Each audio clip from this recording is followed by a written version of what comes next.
Yep.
Hello, everyone, and welcome to Learning and Mending. As we all settle into our squares this evening, I'm going to start with our first share, which is the embroidery of the week, which I selected based on tonight's reading.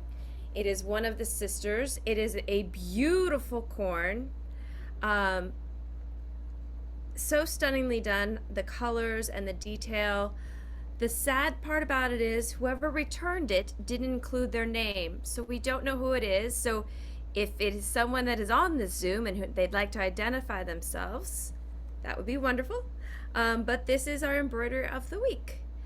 And so now what we'll move into is um, a quick popcorn introduction and share who we are, our pronouns, where we're calling in from, and what we're working on tonight. So I will start. My name is Jen. I use she, her pronouns, and I'm zooming in from Studio City. And I am so excited to say that I have only this little part of this embroidery to go and then the lettering, and then I'm done. And I found the perfect gray that I'd been searching for, and I was inspired, and it's gonna happen tonight. So I will now share the screen. Nancy, if you'd like to introduce yourself. Hi, my name is Nancy. I'm from LA. I'm not working on an embroidery right now, but I enjoy looking at everyone else's and I enjoy the conversation. So I'm looking forward to tonight. And I'm calling on Olan. Yeah. Hi, it's Olan, rhymes with Olan. man. um, I am Olan. I use she, her pronouns. I'm calling in from New York City tonight. Usually I'm in LA, but now I'm in a big city for a little bit. And I have nothing. I think I'm going to be drawing a little bit because they've got this cool black paper and a white pencil for my drawing pleasure and just listening. And I shall call upon De Rainer.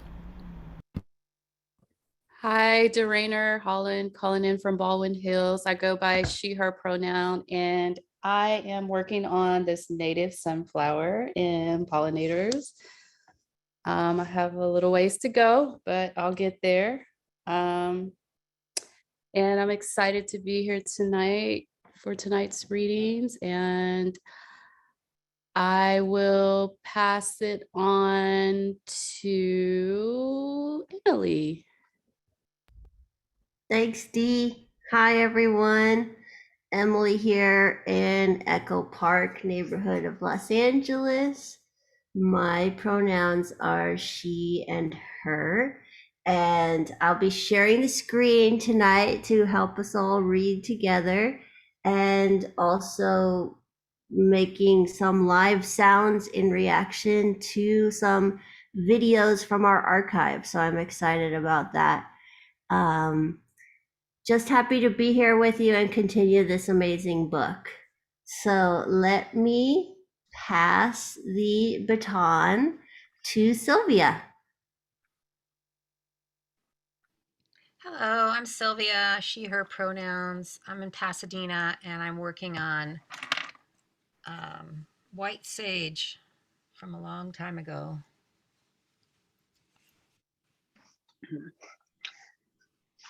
And I will pass it on to Aaron.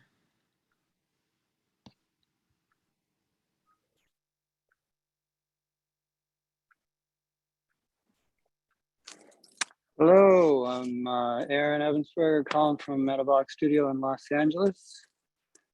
And I am cleaning a really messy shop. So I'm going to pass this on and be listening with headphones. I'll pass it on to Stefano. Hi, this is Stefano from El Sereno, just like NYC, and I'm excited to be here. And I'll be sharing my screen later together with Emily, so stay tuned. And then, yeah, excited to be here as always, and I'll pass it on to Andrea. Hello, I'm Andrea. I also go by Drea. I'm here in Windsor Square, which is right between Koreatown and Hancock Park. Not enough people in Los Angeles know about this cute little neighborhood. So I'll be working on this network underground. I feel like I'm like 75% done. So it's getting really close and I'm really excited for the readings tonight. And I'd like to go ahead and pass it on to Cindy. Hi everyone, my name's Cindy. I'm calling in from West Covina. I go by she, her pronouns, and I have a raven that I'm working on that I'll pull out during the session and work on. And I will pass it on to Lee.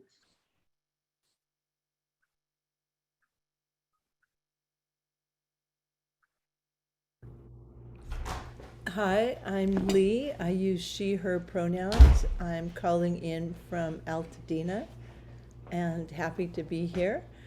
And let's see who hasn't gone. Susan, how about you? Hi, thank you, Lee. Yes, I'm Susan, and I was very happy to figure out how to get into the Eventbrite link tonight. Secret, scroll down. So I got my embroidery kit. I just looked at my YouTube, how to embroider 3 basic stitches.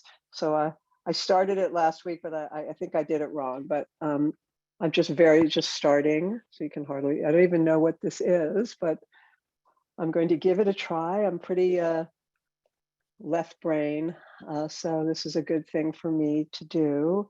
I enjoy this book so much, and I've really been enjoying everything I've been hearing from everybody. It's really opened up some whole new worlds to me, and I'm very grateful to be here. So thank you. And I'm up in Nichols Canyon.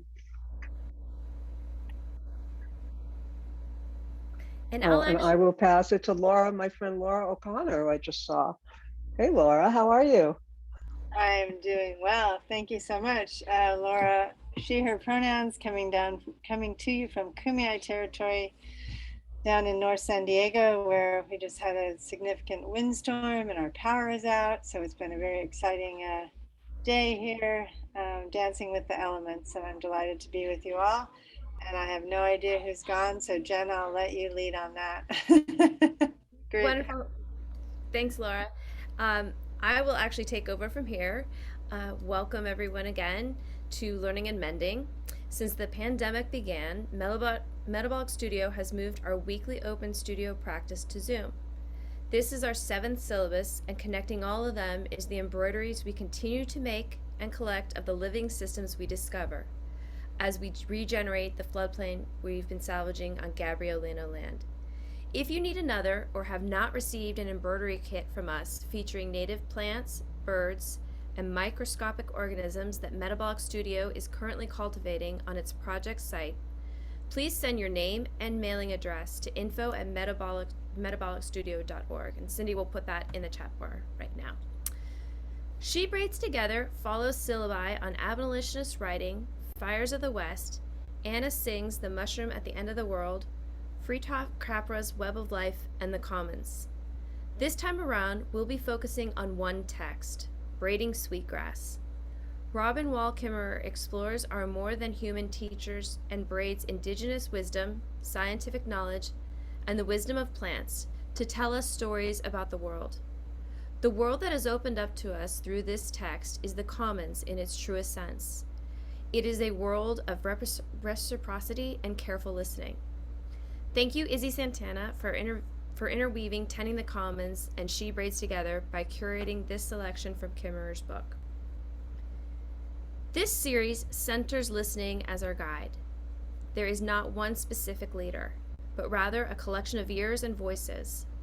Please join us in reading selections and guiding the discussion afterwards.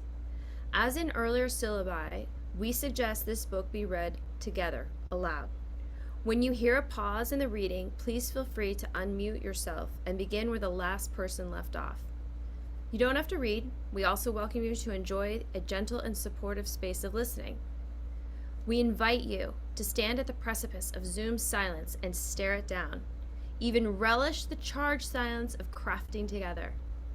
Our evening will close with an interpretive offering from our collection of videos. Thank you, Emily Lacey, for this offering. Each week on our social media, we are sharing photographs of native prairie grasses by Jim Richardson, courtesy of the Beach Museum at Kansas State University. Thank you to Linda Duke, curator at the Beach Museum, for additionally coordinating the writings by the Kansas State University's community. We will share more about these grasses in our chat bar throughout the discussion. And now I will pass it over to Izzy. Thank you, Jen. So this week, we're reading from the chapter Three Sisters in Braiding Sweetgrass.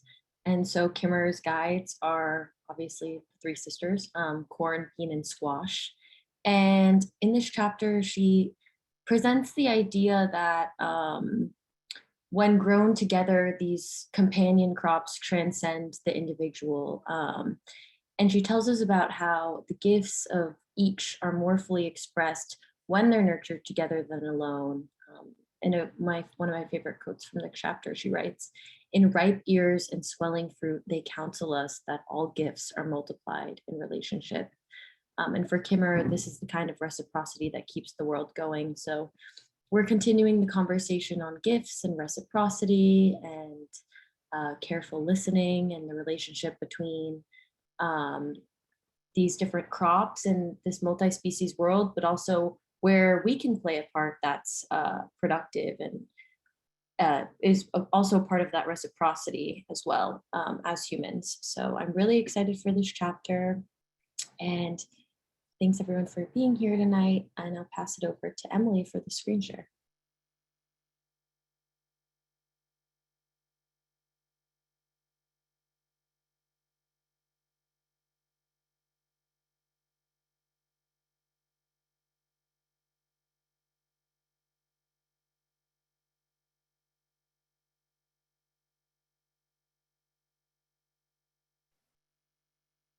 The Three Sisters. It should be them who tell this story. Corn leaves rustle with a signature sound, a papery conversation with each other and the breeze. On a hot day in July, when the corn can grow 6 inches in a single day, there's a squeak of internodes expanding, stretching the stem toward the light. Leaves escape their sheaths with a drawn-out creak, and sometimes, when all is still, you can hear the sudden pop of ruptured pith when water-filled cells become too large and turgid for the confines of the stem. These are the sounds of being, but they are not the voice. The beans must make a caressing sound, a tiny hiss as a soft-haired leader twines around the scabrous stem of corn. Surfaces vibrate delicately against each other. Tendrils pulse as they cinch around a stem, something only a nearby flea beetle could hear. But this is not the song of beans.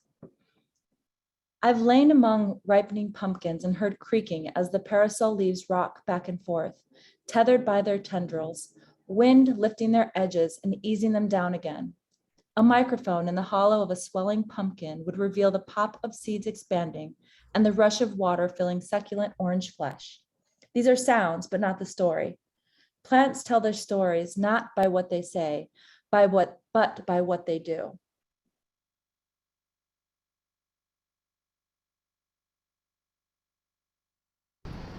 What if you were a teacher but had no voice to speak your knowledge? What if you had no language at all and yet there was something you needed to say? Wouldn't you dance it? Wouldn't you act it out? Wouldn't your every movement tell the story? In time you would become so eloquent that just to gaze upon you would reveal it all. And so it is with these silent green lives. A sculpture is just a piece of rock with topography hammered out and chiseled in. But that piece of rock can open your heart in a way that makes you different for having seen it. It brings its message without a single word. Not everyone will get it, though. The language of stone is difficult. Rock mumbles, but plants speak in a tongue that every breathing thing can understand. Plants teach in a universal language, food.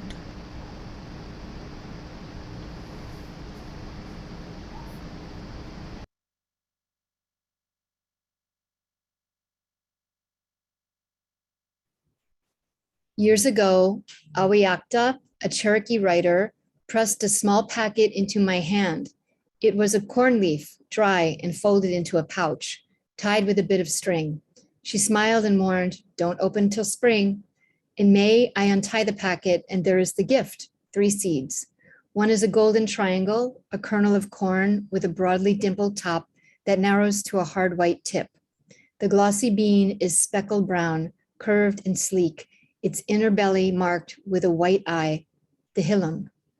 It slides like a polished stone between my thumb and forefinger, but this is no stone, and there is a pumpkin seed like an oval china dish, its edge crimped shut like a pie crust bulging with filling.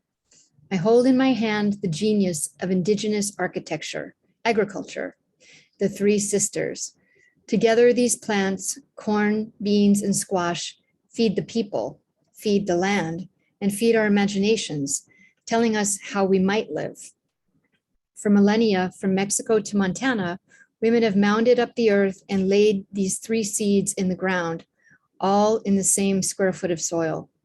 When the colonists on the Massachusetts shore first saw indigenous gardens, they inferred that the savages did not know how to farm. To their minds, a garden meant straight rows of single species, not a 3-dimensional sprawl of abundance. And yet they ate their fill and asked for more and more again.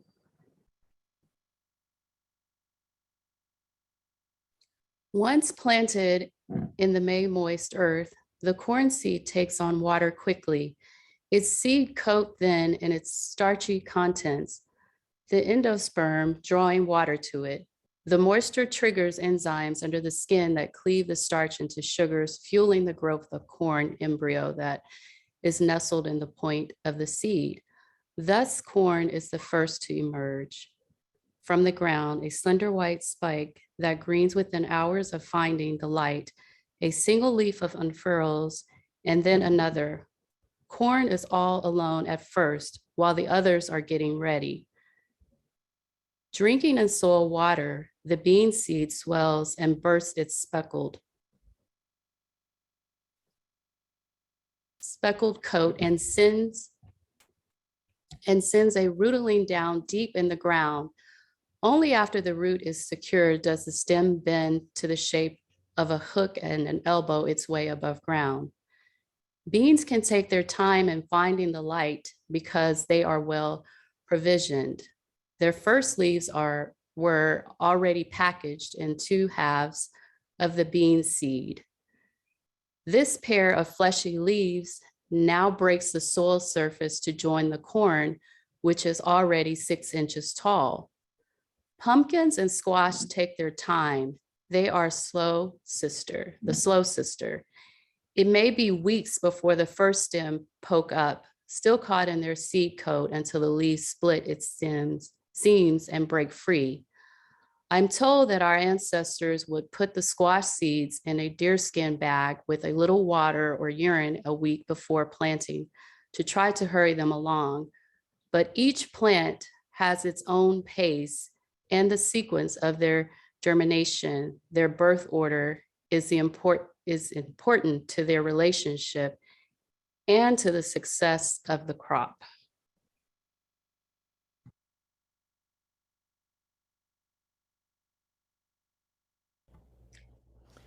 The corn is the firstborn and grows straight and stiff. It is a stem with a lofty goal.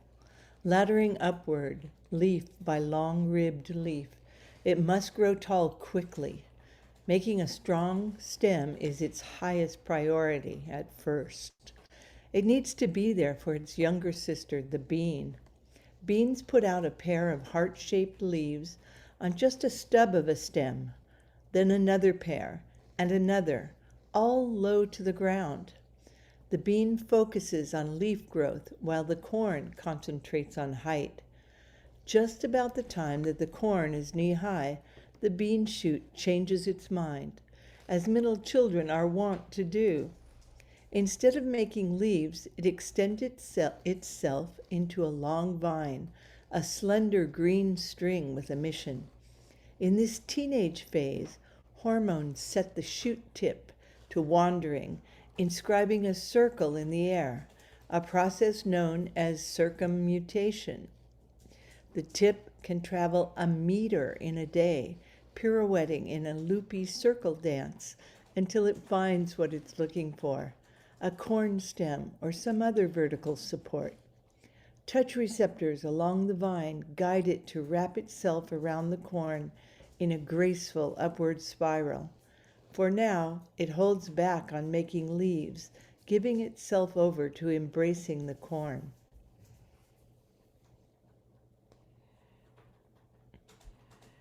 Keeping pace with its height growth. Had the corn not started early, the bean vine would strangle it. But if the timing is right, the corn can easily carry the bean.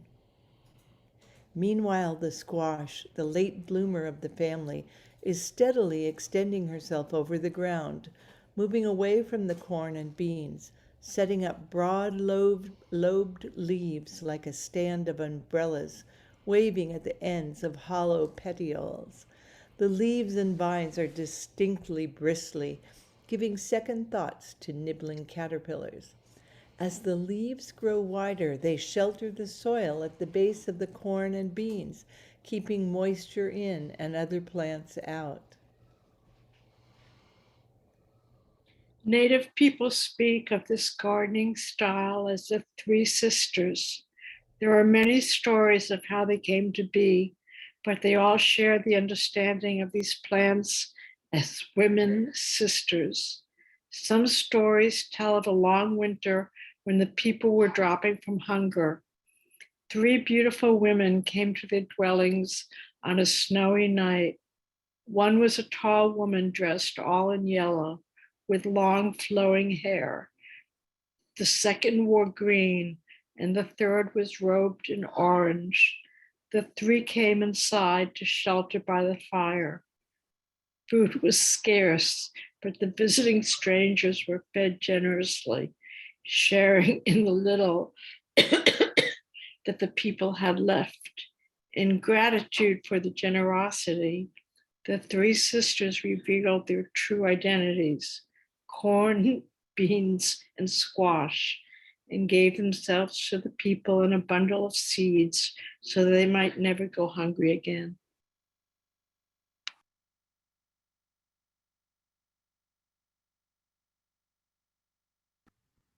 At the height, excuse me, the height of the summer, when the days are long and bright, and the thunderers come to and the thunderers come to soak the ground, the lessons of reciprocity are written clearly in the Three Sisters' garden. Together, their stems inscribe what looks to me like a blueprint for the world, a map of balance and harmony. The corn stands 8 feet tall. Rippling green ribbons of leaf curl away from the stem in every direction to catch the sun. No leaf sits directly over the next, so that earth can gather light without shading the others. The bean twines around the corn stalk, weaving itself between the leaves of corn, never interfering with their work. In the spaces where corn leaves are not, buds appear in the vining bean and expand into outstretched leaves and clusters of fragrant flowers. The bean leaves droop and are held close to the stem of the corn.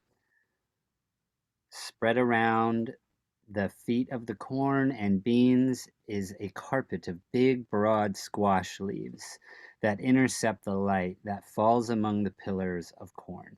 Their layered spacing uses the light, a gift from the sun, efficiently, with no waste. The organic symmetry of forms belongs together. The placement of every leaf, the harmony of shapes speak their message. Respect one another, support one another. Bring your gift to the world and receive the gifts of others. There will be enough for all.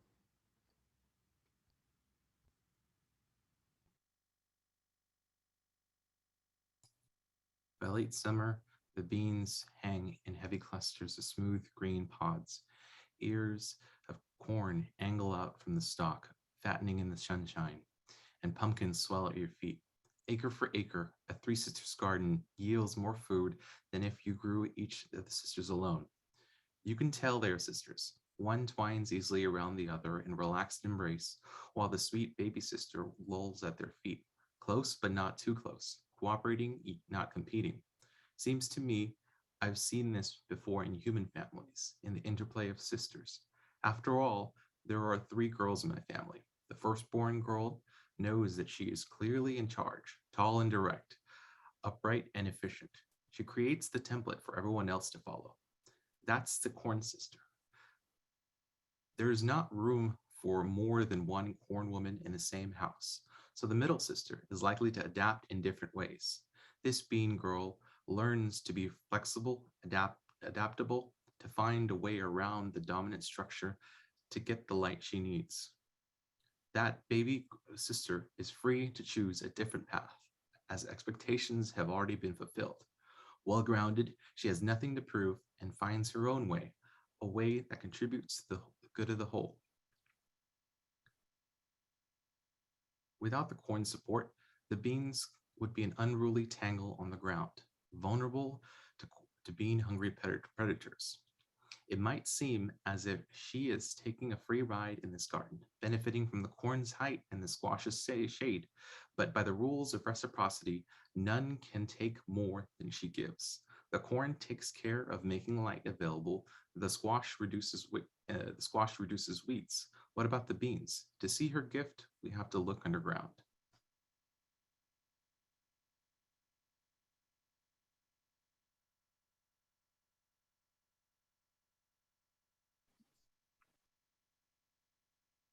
The sisters cooperate above ground with the placement of their leaves, carefully avoiding one another's space. The same is true below ground. Corn is classified as a monocot, basically an overgrown grass, so its roots are fine and fibrous. With the soil shaken off, they look like a stringy mop head at the end of a cornstalk handle. They don't go very deep at all. Instead, they make a shallow network, calling first dibs on incoming rain. After they've had their drink, the water descends out of reach of the corn roots. As the water goes down deeper, the deep tap roots of the bean are poised to absorb it. The squash finds its share by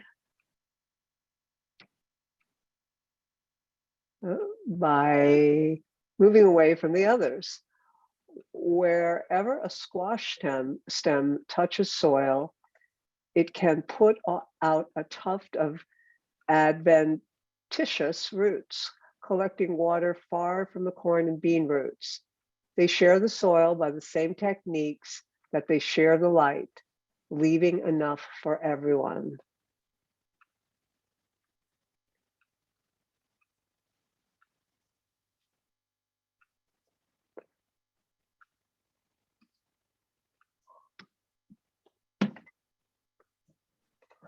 But there is one thing they all need that is always in short supply: nitrogen. That nitrogen should be the factor that limits growth is an ecological paradox. Fully 78% of the atmosphere is nitrogen gas. The problem is that most plants simply can't use atmospheric nitrogen. They need mineral nitrogen, nitrate, or ammonium. The nitrogen in the atmosphere might as well be food locked away in full sight of a starving person. But there are always ways to transform that nitrogen, and one of the best ways is named beans. Beans are a member of the legume family, which has the remarkable ability to take nitrogen from the atmosphere and turn it into usable nutrients. But they don't do it alone. My students often run to me with a handful of roots from a bean they've unearthed, with little white balls clinging to strands of root. Is this a disease, they ask? Is something wrong with these roots? In fact, I reply, there is something very right. These glistening nodules house the rhizobium bacteria, the nitrogen fixers. Rhizobium can only convert nitrogen under a special set of circumstances. Its catalytic enzymes will not work in the presence of oxygen. Since an average handful of soil is more than 50% airspace, the rhizobium needs a refuge in order to do its work. Happily, the bean obliges. When a bean root meets a microscopic rod of rhizobium underground, chemical communications are exchanged and a deal is negotiated. The bean will grow an oxygen-free nodule to house the bacterium, and in return, the bacterium shares its nitrogen with the plant. Together, they create nitrogen fertilizer that enters the soil and fuels the growth of the corn and the squash too. There are layers upon layers of reciprocity in this garden, between the beans and the bacterium, the bean and the corn and the squash, and ultimately with the people. It's tempting to imagine that these three are deliberate in working together, and perhaps they are. But the beauty of the partnership is that each plant does what it does in order to increase its own growth. But as it happens, when the individual flourish, so does the whole. The way of the three sisters reminds me of one of the basic teachings of our people. The most important thing of each of us can know is our unique gift and how to use it in the world. Individuality is cherished and nurtured because in order for the whole to flourish, each of us has to be strong in who we are and carry our gifts with conviction so that they can be shared with others. Being among the sisters provides a visible manifestation of what a community can become when its members understand and share their gifts. In reciprocity, we fill our spirits as well as our bellies.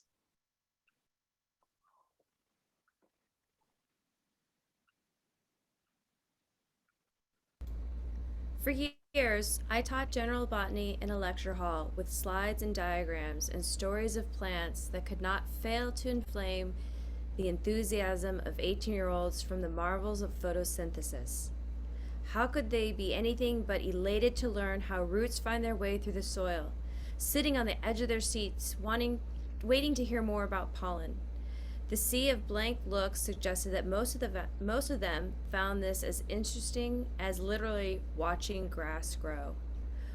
When I would wax eloquent about the grace with which a bean seedling pushes its way in the spring, the first row would eagerly nod their heads and raise their hands while the rest of the class slept. In a fit of frustration, I asked for a show of hands. How many of you have ever grown anything? Every hand in the front row went up, and there were a few half-hearted waves from the back from someone whose mother had an African violet that had died a withering death. Suddenly, I understood their boredom. I was teaching from memory, drawing on images of plant lives that I had witnessed over the years. The green images I thought we shared as human beings were not theirs, thanks to the supplanting of my gardens by supermarkets. The students had seen these things as well and wanted to know how such everyday miracles were possible. But most of the class had no experience of seed and soil, had never watched a flower transform itself into an apple. They needed a new teacher. And so now, each fall, I begin my class in a garden where they have the best teachers I know, 3 beautiful sisters. For a whole September afternoon, they sit with the 3 sisters. They measure yield and growth and get to know the anatomy of the plants who feed them.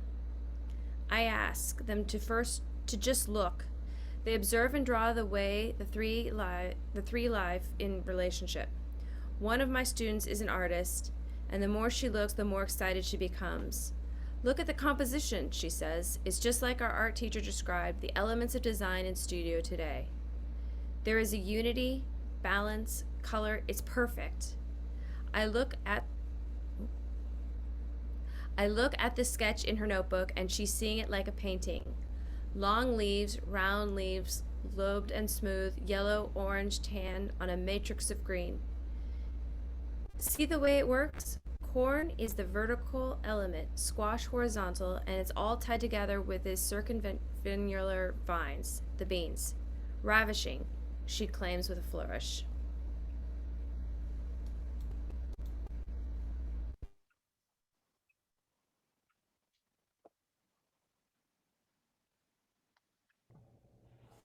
One of the girls is dressed for a lure that might work in a dance club, but not on a botany field trip.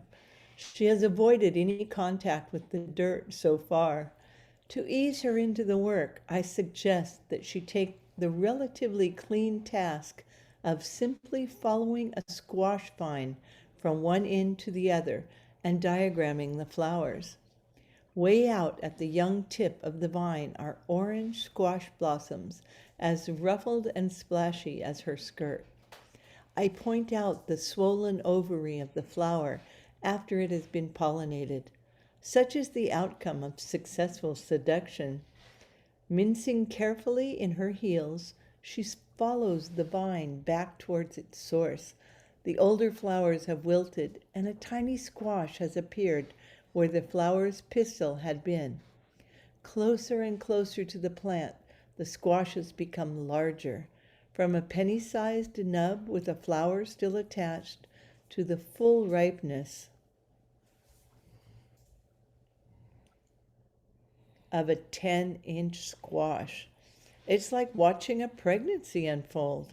Together, we pick a ripe butternut squash and slice it open so she can see the seeds inside the cavity within. You mean a squash comes from a flower? She asks incredulously, seeing the progression along the vine. I love this kind of squash at Thanksgiving. Yes, I tell her, this is the ripened ovary of that first flower. Her eyes widen in shock. You mean all these years I've been eating ovaries? Blech, I'll never eat a squash again.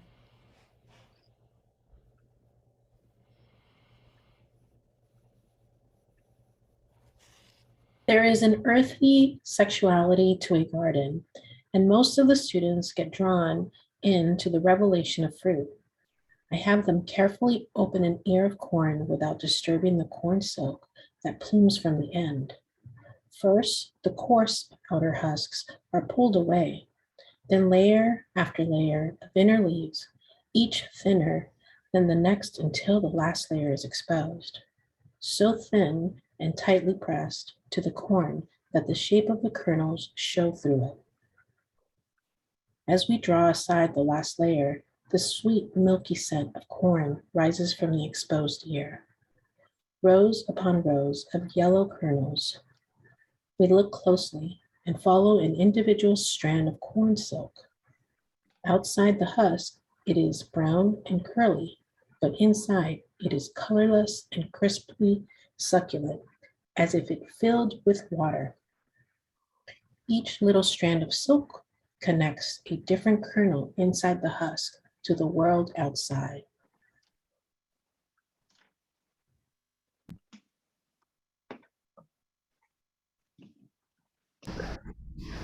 corn cob is an ingenious sort of flower in which the silk is a greatly elongated flower pistil.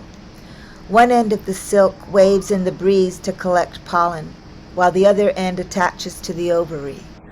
The silk is the water-filled conduit for sperm released from the pollen grains caught there. The corn sperm swim down the silken tube to the milky white kernel, the ovary. Only when the corn kernels are so fertilized will they grow plump and yellow.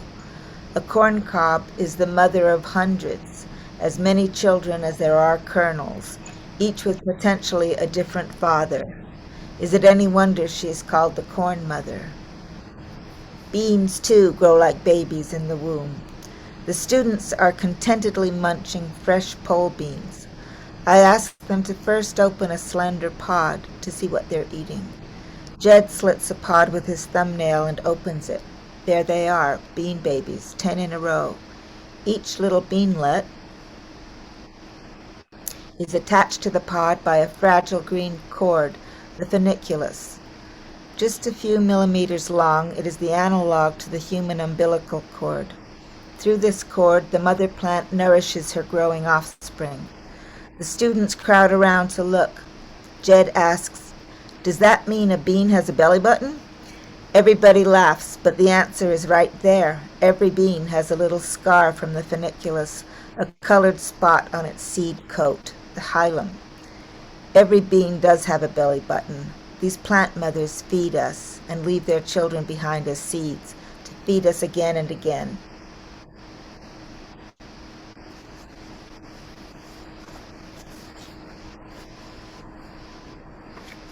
In August, I like to have a Three Sisters potluck. I spread tablecloths on the tables beneath the maples and stuff bouquets of wildflowers in canning jars on every table. Then my friends start to arrive, each with a dish or a basket.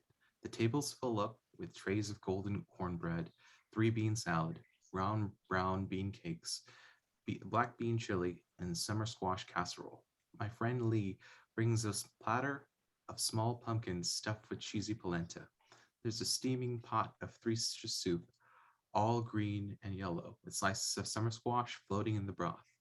As if there wasn't enough to eat already, our ritual is to go to the garden together once everyone arrives and pick some more. The corn ears fill a bushel bucket basket. The kids are delegated to shuck the corn while parents fill a bowl with new green beans, and the littlest kids peek under prickly leaves looking for squash blossoms. We carefully spoon a batter of cheese and cornmeal into the orange throat of each flower, close it up, and fry it till it's crisp. They disappear from the plate as fast as we can make them.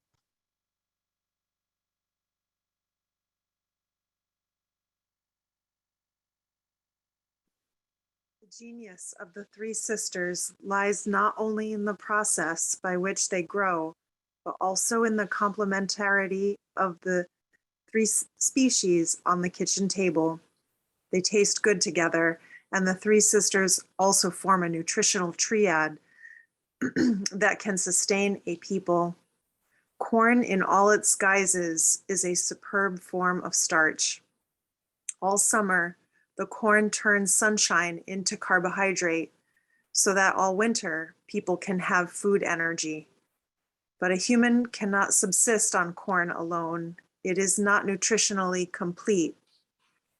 Just as the bean complements the corn in the garden, it collaborates in the diet as well. By virtue of their nitrogen fixing capacity, beans are high in protein and fill in the nutritional gaps left by corn. A person can live well on a diet of beans and corn. Neither alone would suffice, but neither beans nor corn have the vitamins that squash provide in their carotene-rich flesh. Together, they are once again greater than alone. After dinner, we are too full for dessert. There is a dish of Indian pudding and maple corn cakes waiting for us, but we just sit and look out over the valley while the kids run around. The land below us is mostly planted to corn, the long rectangular fields butting right up against the woodlots. In the afternoon light, the rows of corn throw shadows on one another, outlining the contours of the hill. From a distance, they look like lines of text on a page, long lines of green writing across the hillside. The truth of our relationship with the soil is written more clearly on the land than in any book. I read across that hill a story about people who value uniformity and the efficiency it yields, a story in which the land is shaped for the convenience of machines and the demands of a market. In indigenous agriculture, the practice is to modify the plants to fit the land. As a result, there are many varieties of corn domesticated by our ancestors, all adapted to grow in many different places.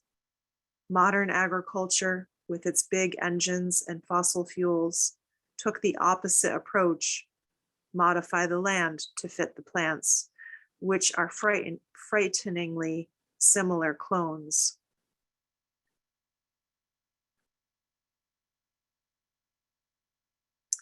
Once you know corn as a sister, it's hard to unknow it, but the long ranks of corn in the conventional fields seem like a different being altogether.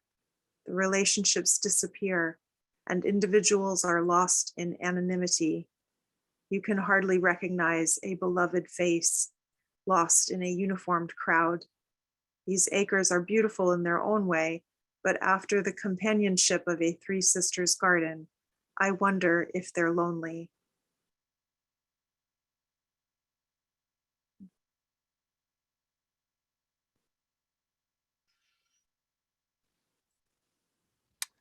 There must be millions of corn plants out there, standing shoulder to shoulder, with no beans, no squash, and scarcely a weed in sight.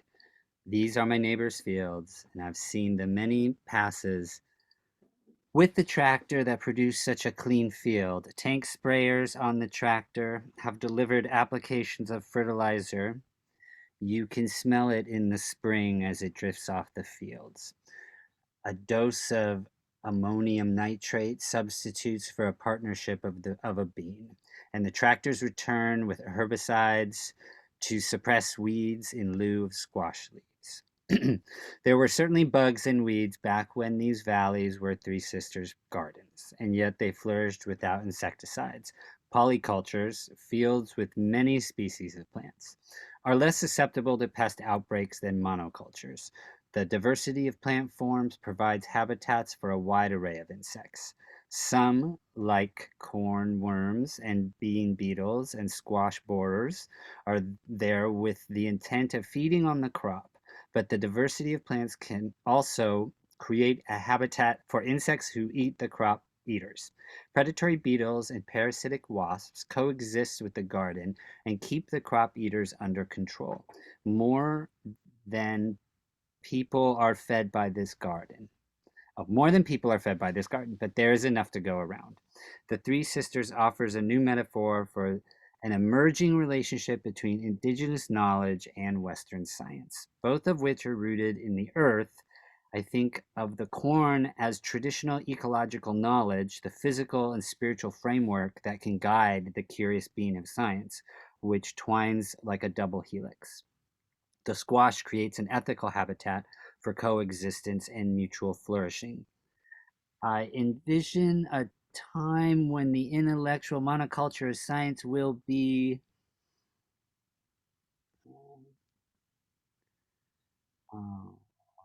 replaced with the polyculture of complementary knowledges, and so all may be fed.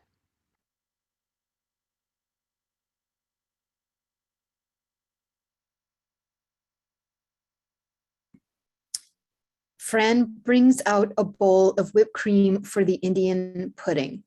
We spoon up the soft custard, rich with molasses and cornmeal, and watch the light fade on the fields. There's a squash pie too. By this feast, I want the Three Sisters to know that we've heard their story. Use your gift to take care of each other, work together, and all will be fed, they say. They've all brought their gifts to this table, but they've not done it alone. They remind us that there is another partner in the symbiosis. She is sitting here at the table and across the valley in the farmhouse, too. She's the one who noticed the ways of each species and imagined how they might live together. Perhaps we should consider this a Four Sisters garden, for the planter is also an essential partner. It is she who turns up the soil, she who scares away the crows, and she who pushes seeds into the soil. We are the planters, the ones who clear the land, pull the weeds, and pick the bugs. We save the seeds over winter and plant them again next spring. We are midwives to their gifts. We cannot live without them, but it's also true that they cannot live without us. Corn, beans, and squash are fully domesticated. They rely on us to create the conditions under which they can grow. We too are part of the reciprocity. They can't meet their responsibilities unless we meet ours.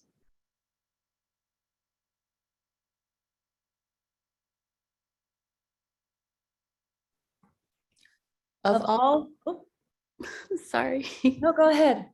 You sure? Okay. Of all the wise teachers who have come into my life, none are more eloquent than these, who wordlessly in leaf and vine embody the knowledge of relationship. Alone, a bean is just a vine, squash an oversized leaf. Only when standing together with corn does a whole emerge which transcends the individual. The gifts of each are more fully expressed when they are nurtured together than alone. In ripe ears and swelling fruit, they counsel us that all gifts are multiplied in relationship. This is how the world keeps going.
I'm thinking that Three Sisters should be a part of every elementary curriculum so that we have kids growing up in an awareness of soil, plants, and the life that surrounds them.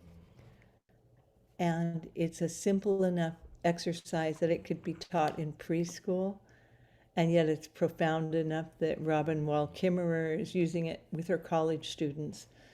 It's a beautiful metaphor.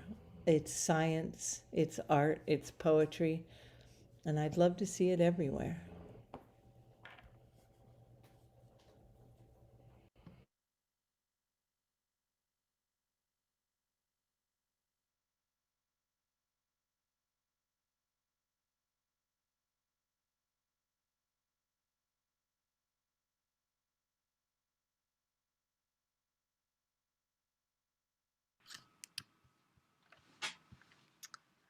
Um, this reading ended with all gifts are multiplied in relationship, but the last time I was on this call, we talked about how a gift creates relationship. So now I'm trying to figure out the relationship between the gift creating relationship and all gifts multiplied in relationship. So does anybody have anything that can explain the transition between those two ideas? I'm thinking about it that those two ideas aren't separate, but just two ways of saying the same thing. So gift necessitates relationship because giving a gift is something that there's a giver and there's a receiver naturally. So there's two components of that. And gifts are multiplied in relation, particularly within Indigenous worldviews, because when you received a gift, you must pass on a gift as well. And so it's a cycle of life that evolves of giving and receiving. And as it continues, relations are multiplied. So I think maybe that's kind of, I don't think that those are two mutually exclusive things per se, but two parts of the same thing maybe. But if somebody has a different idea.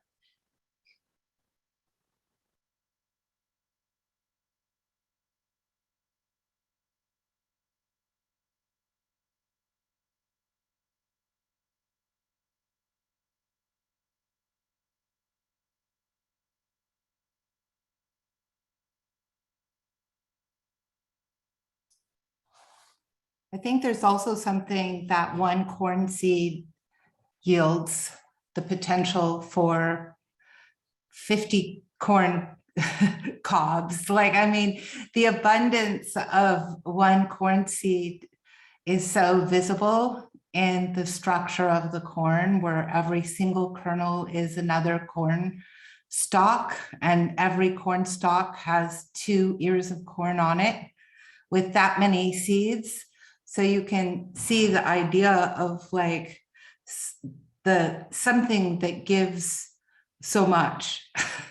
And of course, the idea that these 3 sisters support and uplift each other's growth, and each provides something that facilitates the gift of shade, for example, in an arid place that a squash gives to what's underneath it, and the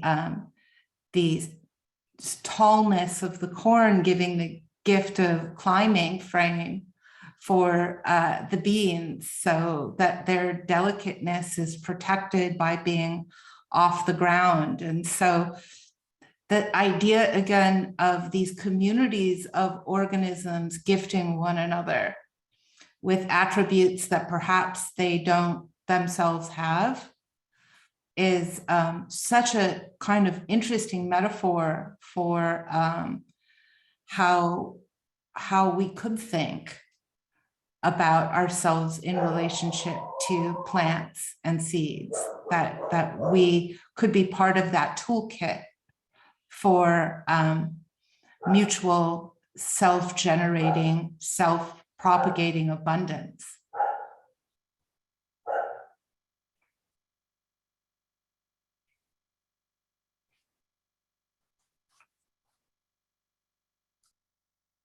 I think what I really also liked about this chapter, riffing a little bit off Lauren, what you were saying about reciprocity, thinking about like how in one of the earlier chapters she read, she asked ecology students like, oh, what role do you think humans play in the ecosystem? And they were all like, not a role. The only role is a really detrimental one. And it's one that destroys and destructs, and it doesn't foster growth or nurture any kind of like wellness. And I think in this chapter, she does a really beautiful job kind of undermining that perspective, not saying that that's not true, that that doesn't exist, but showing ways in which we can contribute positively and enter a reciprocal relationship, and not just say like, oh, there's nothing we can do, we're just inherently bad, or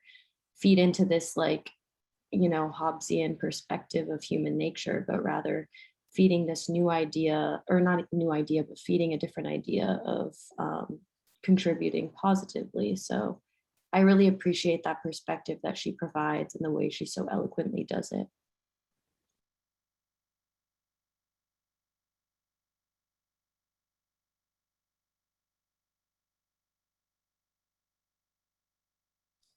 This is a very metaverse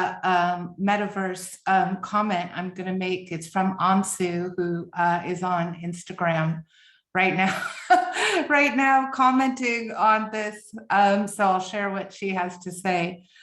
She says, all the biological pest control implied by different crops grown together is a further mutual benefit. And now she's saying, ha, ha, ha, ha.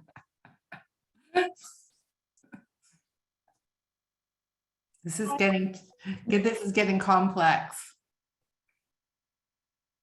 Gift, this is another form of gift, the gift of the networked society, where we can be many places at once and have a seminar, which I discovered this week has its etymological root in the word for seed. Semina is seed.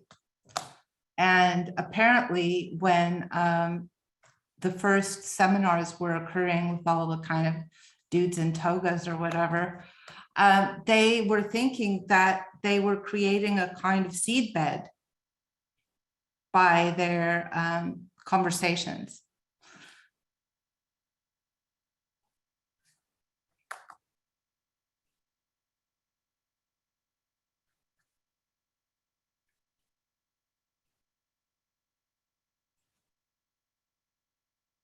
I'd like to offer something. Please. Okay. I don't see that.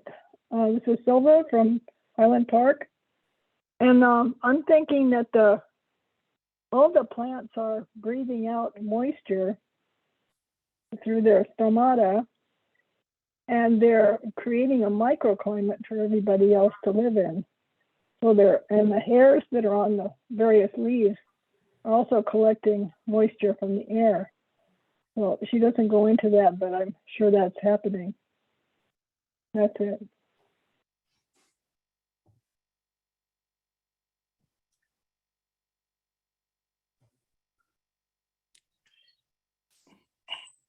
There was I was having a very personal reflection about, I'm the oldest of 4 sisters, one of whom has since passed away as a young adult. So there's 3 of us.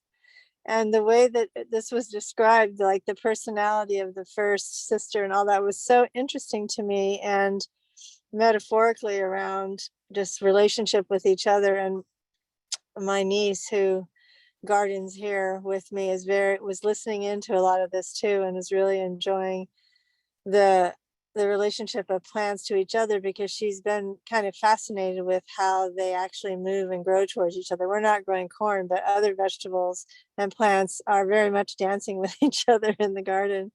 So I just found it was just thinking about them in terms of relationship of roles to each other, regardless of whether they're corn or other, was beautiful. So thank you. It was really powerful and beautiful. And I agree, it should be in every curriculum. Yeah.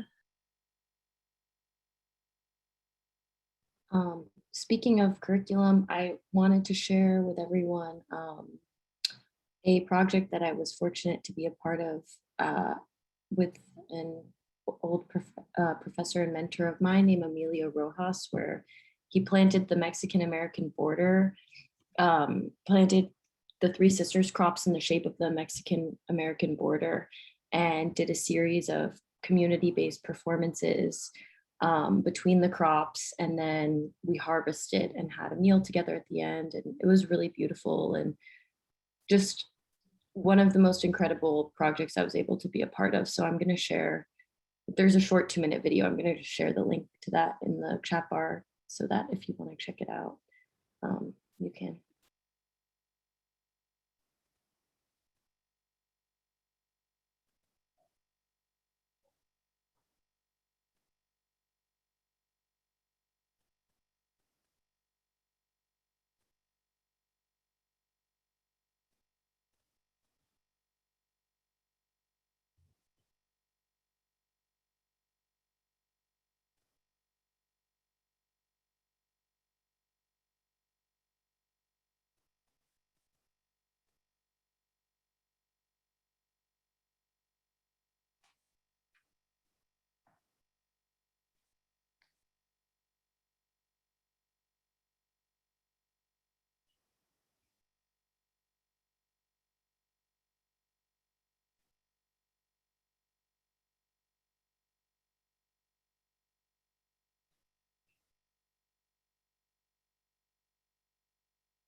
There's something about the sensuality of the writing about this plant relationship, the three sisters, that has such a great reverberation in bringing humans back into the picture of something positive. You know, there's a whole school of people who have just written everything off, like we're just going to devolve and decay and nothing's possible. But and that plants and the world can go on perfectly fine without humans. But I think we're an essential part of the picture. There's a particular thing about being a human that this world is for also. And it's just great to have that positive line of thought in here to that we are useful. We are useful aside from being particularly interesting, evolving creatures. That there's a real relationship. Well, plants are six.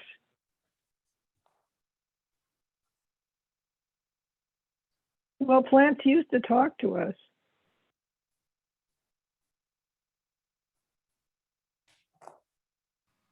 And we probably used to listen. I'd like more Yeah, they're still details trying on to speak to us. Well, It also, doesn't like me to talk. Do I have to talk fast and not without pauses between my words? no. I wish I could figure out how to get this on this We hear you. by video. We hear you very well. I got it. Well, it doesn't feel like it, but anyway, yeah, plants used to talk to us. We used to speak to plants. We used to hear what they said. And we're so busy talking to ourselves that we're not hearing what they say anymore. And I wonder if they miss talking to us. Because they're still learning things that they probably could tell us if we would listen.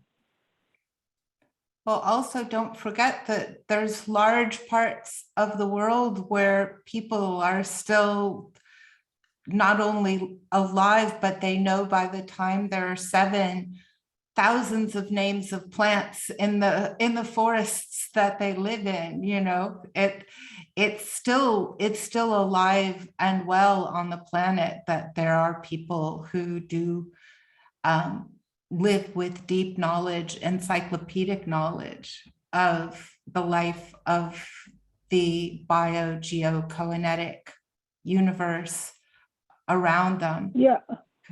And I was struck and this book was written by one of them. So, and we are able to understand it, which means that that understanding is in us still, you know, which I think is incredibly hopeful.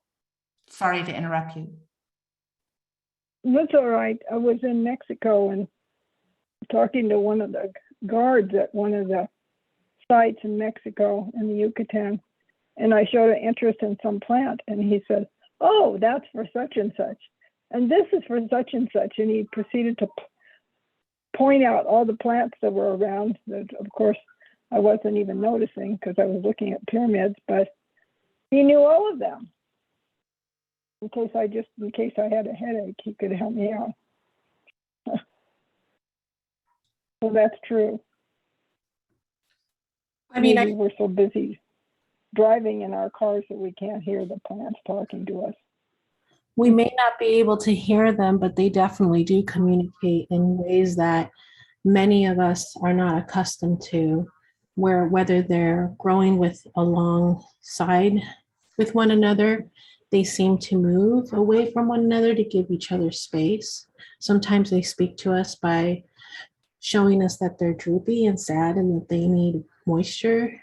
Other times they speak to us in ways in which they're in need of nutrients. So I am a true believer that they do speak to us, perhaps not in the normal language that all of us are able to communicate, but those that tend the land we can see the signs all the time. Mm-hmm. I have to agree with you there.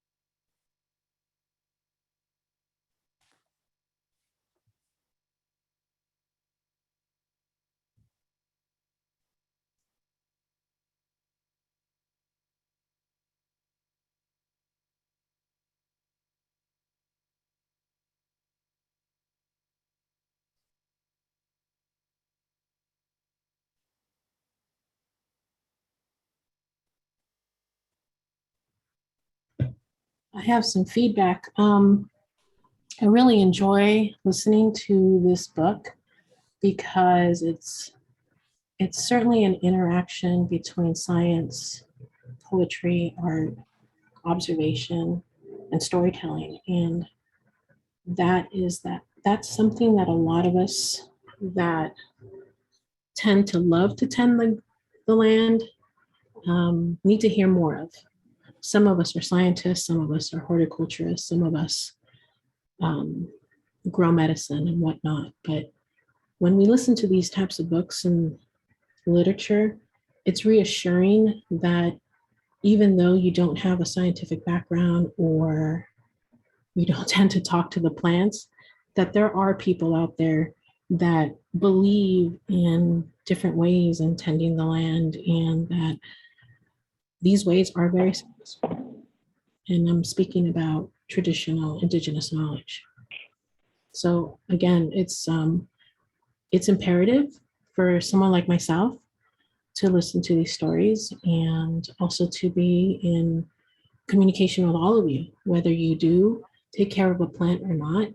But I think it's reassuring for us that tend the land that many of you guys are interested in these types of topics.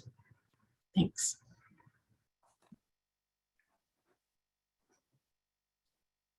Thank you, Millie. I also just wanted to add something that Ansu has been saying, but in my own way too. She says that language encircles us in a human-only world. So the being with plants or the being with, as Robin Wall Kimmerer said in the last chapter we read together about strawberries, by asking the question, what raised you? By being with your own sense of connection to the world, there is also a non-language way that you'll start to remember that you're already in a conversation with plants and living things. And it's being attuned, I think, to that gives us so much solace.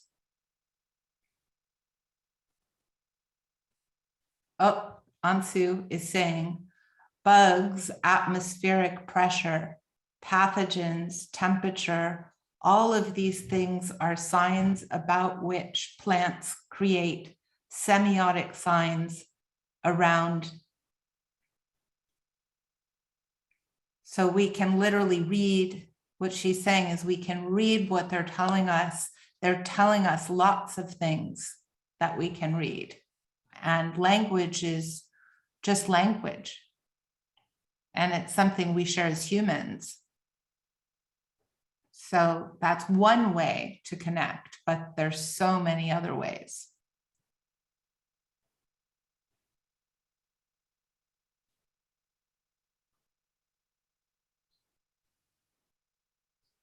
Plants are attuned to each other and to us. I'm not this smart. I'm just reading Ansu's notes. I like having a prompter, though. Thank you, Ansu. Can you come to my class next Tuesday?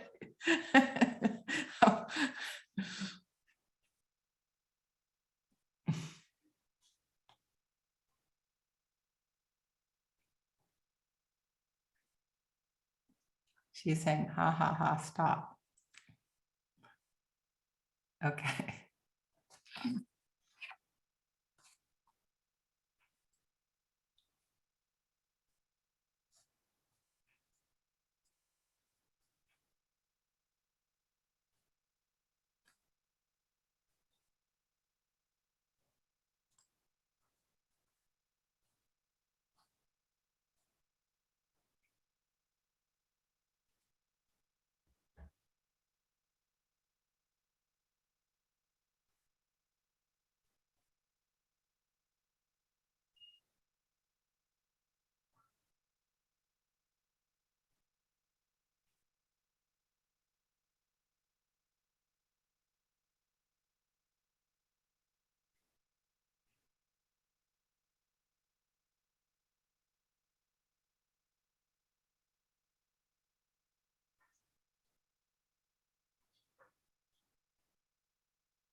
Thanks, everyone. Great to be with you all.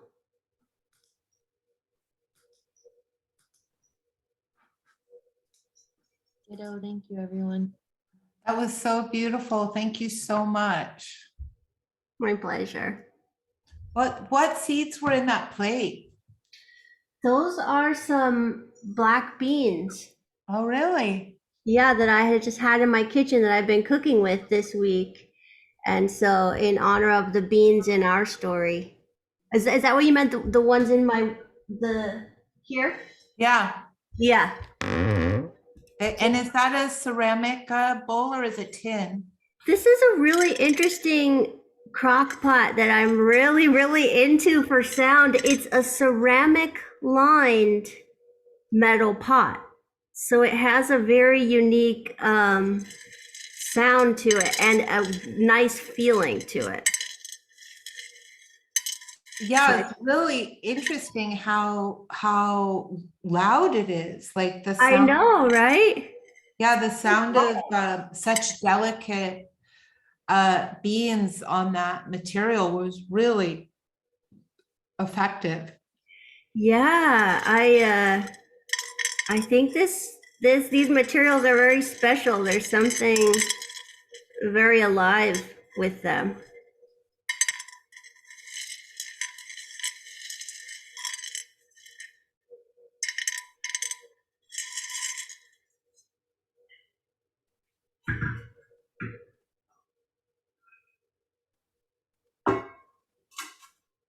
And there's so much nice audio in the video itself.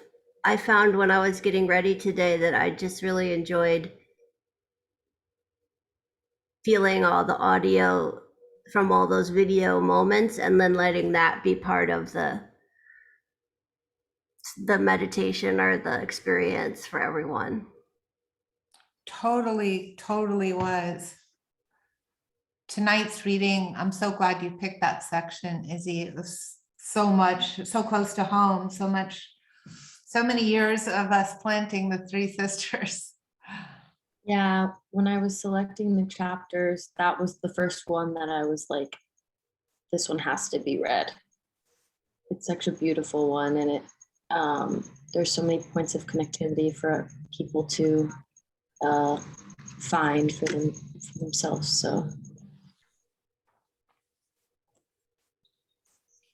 And Jen's got her corn embroidery there too. Oh yeah, I missed the embroidery of the week. Whose is that? Whoever returned it didn't put their name, so it's unidentified. Signed anonymous. Could I see it? Oh, sure. I remember that one. So beautiful and so detailed. It's so cool. I really love the color. I do too. That's incredible. Okay, but wait till you see the back. Oh my goodness. Right? Okay, let me just share with you my back. Each embroidery, I say, this is going to be the one. This is going to be the one. No, it's a big ball of thread on the back. It's a crazy nest of thread. But I will say, I am only one word away from being completed. Oh, let me see how the eyes went. Oh yeah. Hold on, let me just take it out of the hoop. I'm really excited. I'm gonna finish it tonight. Not in this Zoom, but I'm on a mission. That looks great. It's beautiful. It feels furry. I mean, it feels like feathery, soft. Yeah. That's amazing, Jen. Thank you. I've enjoyed it. I like everyone, I was so intimidated to do the bird. I started with the leaves, and then you just make your way in, and you're like, oh, this isn't hard. It's beautiful. I love it. Really just painting with the thread. What's the name of that bird again? This is the yellow-rumped warbler and manzanita plant. Well, oh yeah, the double. It's the plant and the bird. I love that. Yeah. And Jen, I liked that you used the embroidery for the prompt today on the story. Yeah, me too. I think you should stick to that, for the next couple weeks. It's nice. There's so many beautiful ones. There definitely are. We have so many that we can do them. Yeah. Next week we're reading about a pond.